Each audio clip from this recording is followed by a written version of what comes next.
Because when you stop reacting, when you stop explaining yourself to people who never cared to understand you in the first place, that's when your power begins to rise. You don't need to fight every battle. You don't need to respond to every insult. You don't need to justify why you chose peace over chaos. Let them wonder why you're so calm. Let them talk. Let them assume. Because silence will protect your dignity when words won't. And when you learn to emotionally detach from what is toxic, when you no longer give your energy to what drains you, you reclaim yourself, your worth, your peace. And that is power. People think detachment means you've stopped caring. They think you've grown cold, distant, heartless. But what they don't understand is that sometimes you have to pull away, not because you feel nothing, but because you've felt too much. You've given so much of your heart that now you're bleeding in silence. Detachment is not about shutting down. It's about survival.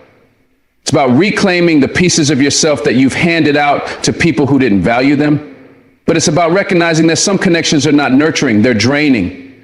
And you reach a point where you say, I can't keep sacrificing my peace for people who don't know how to handle my soul. That's not coldness. That's healing. That's self-preservation. You detach because you've realized that being emotionally available to everyone is what led you to emotional exhaustion. You detach because your spirit needs silence to recover, to rebuild, to breathe again. So don't let the world shame you into believing that stepping back means you're broken. Sometimes it means you're finally becoming whole. When you begin to detach, it feels unfamiliar, almost wrong, because you've been taught to keep holding on. You've been told that love means enduring every storm, even the ones that are tearing you apart. So when you start choosing distance over drama, silence over shouting, boundaries over pleasing, you question yourself.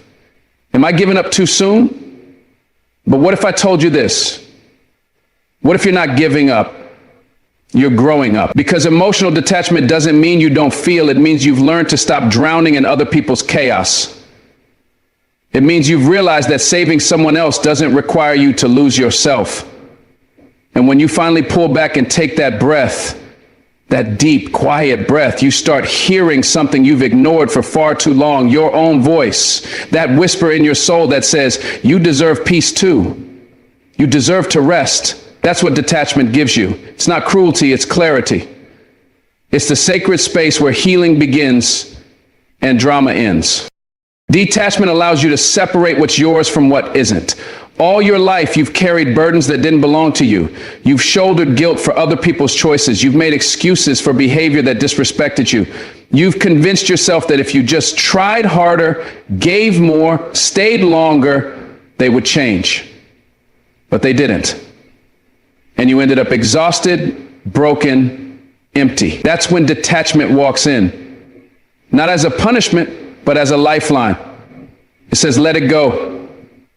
It says, you are not responsible for healing people who refuse to acknowledge their wounds.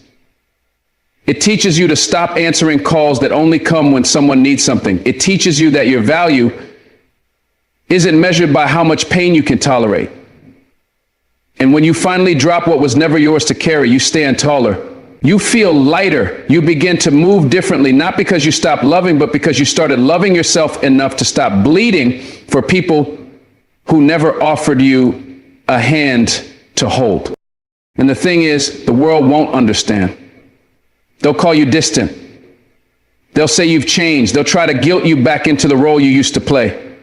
The fixer, the listener, the one who never says no.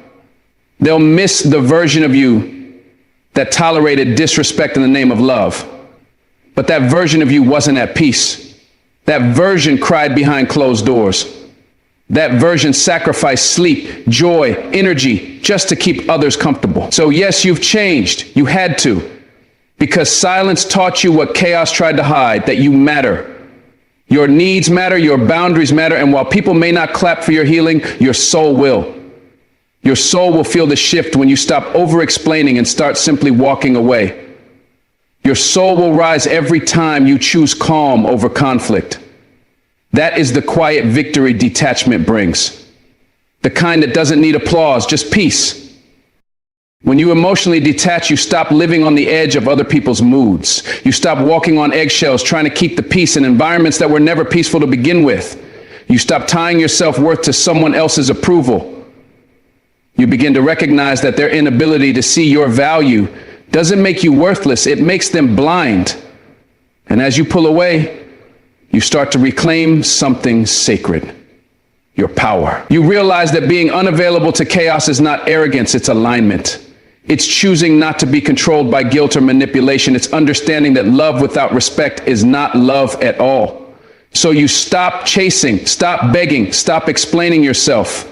You become less reactive, more observant. You learn to sit with your emotions without letting them run your life. That's the gift of detachment. It gives you back the reins. It puts you in control of your emotional climate, no longer held hostage by the storms of others. You begin to see that healing isn't loud, it's not dramatic, it's quiet. It's in the small decisions, saying no without guilt, walking away without fanfare, protecting your peace without needing permission. It's in how you respond or don't, how you guard your time, your energy, your heart.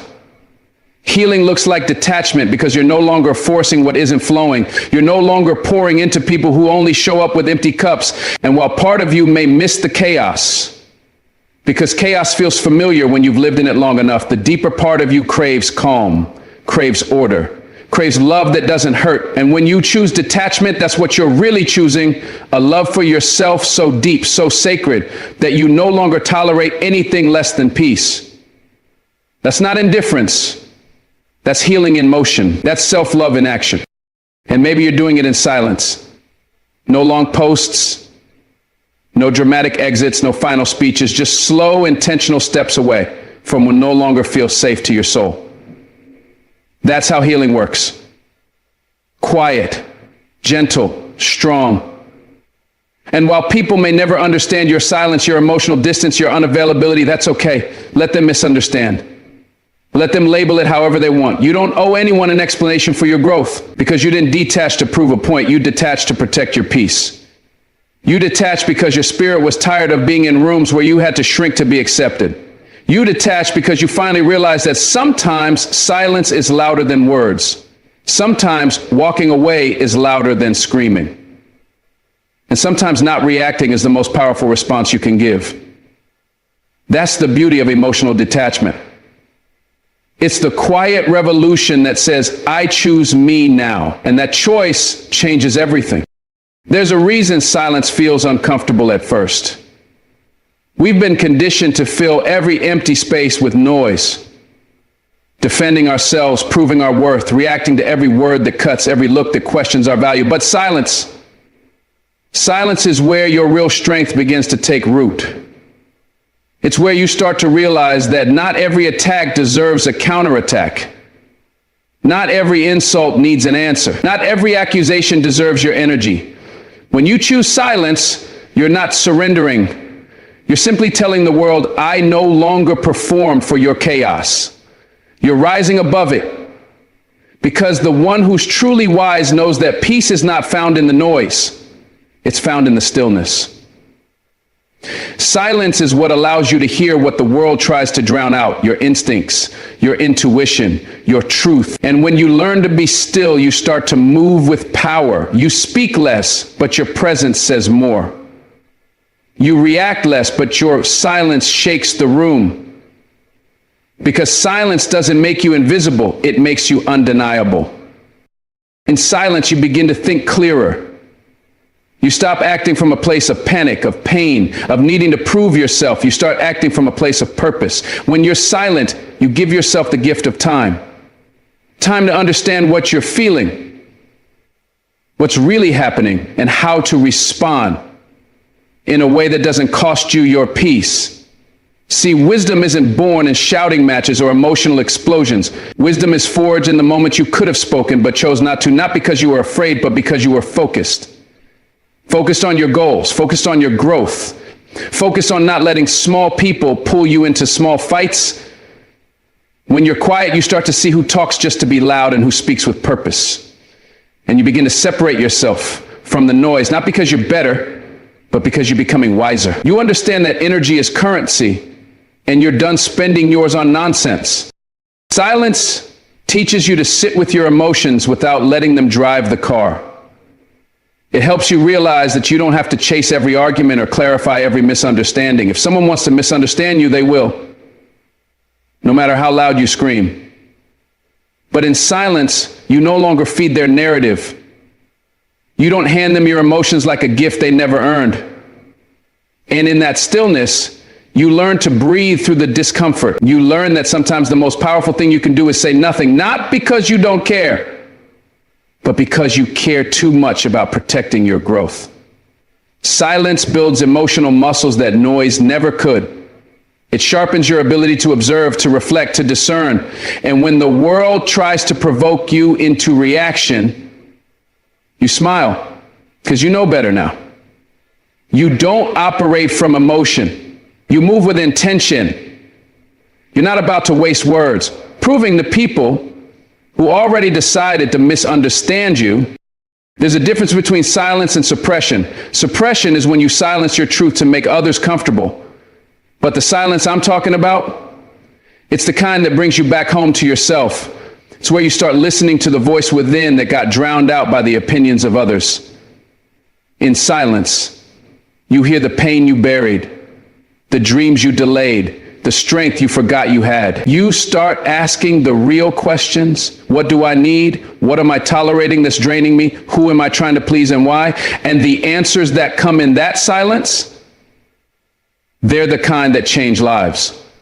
That's why people fear silence. It forces them to confront the truth.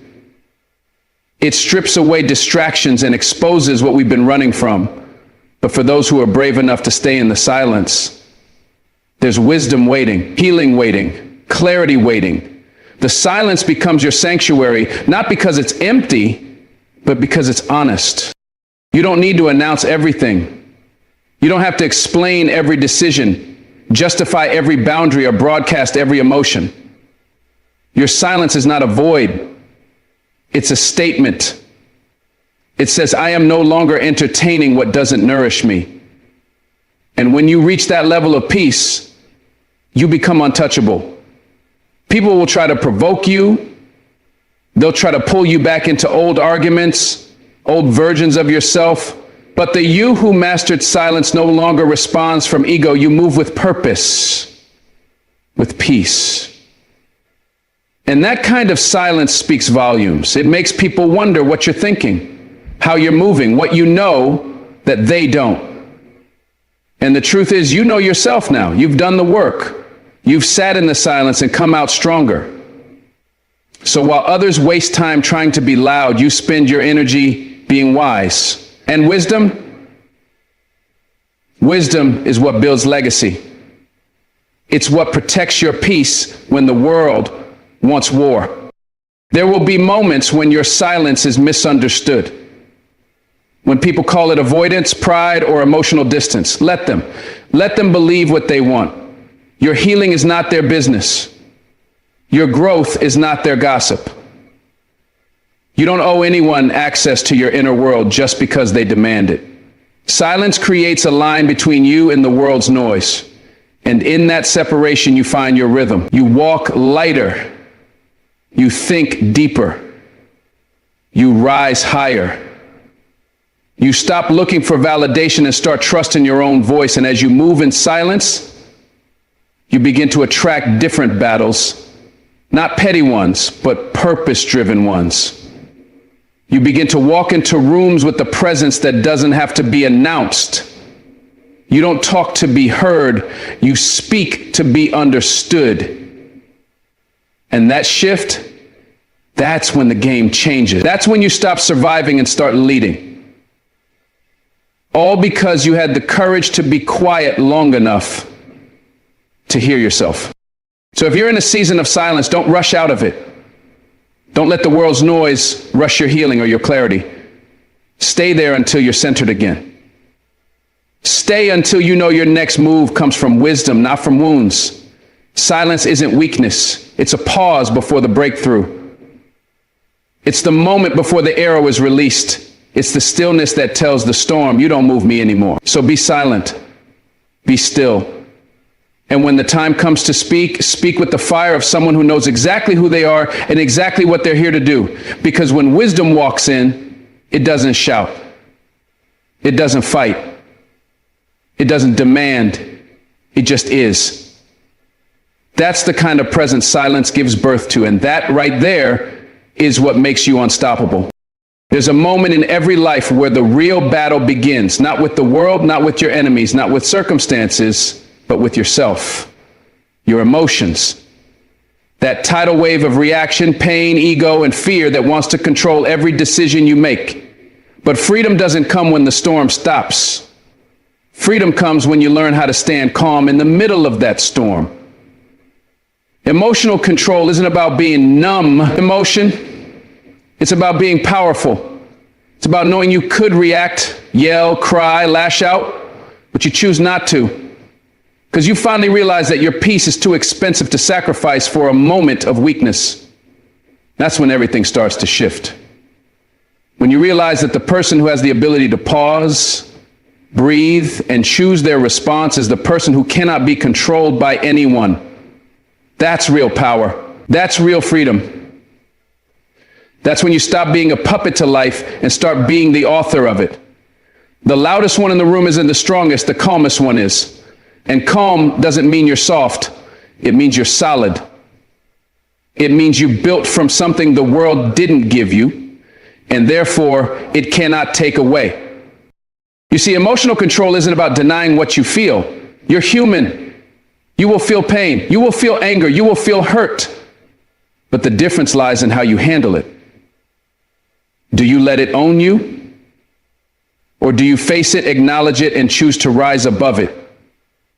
That's the true test. Not how loud you can scream, not how hard you hit back, but how still you can remain when everything in you wants to explode. Because that stillness, that's not silence, it's strategy.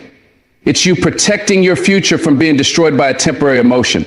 It's you understanding that one reckless word, one impulsive decision, one reaction rooted in pain can cost you years of progress.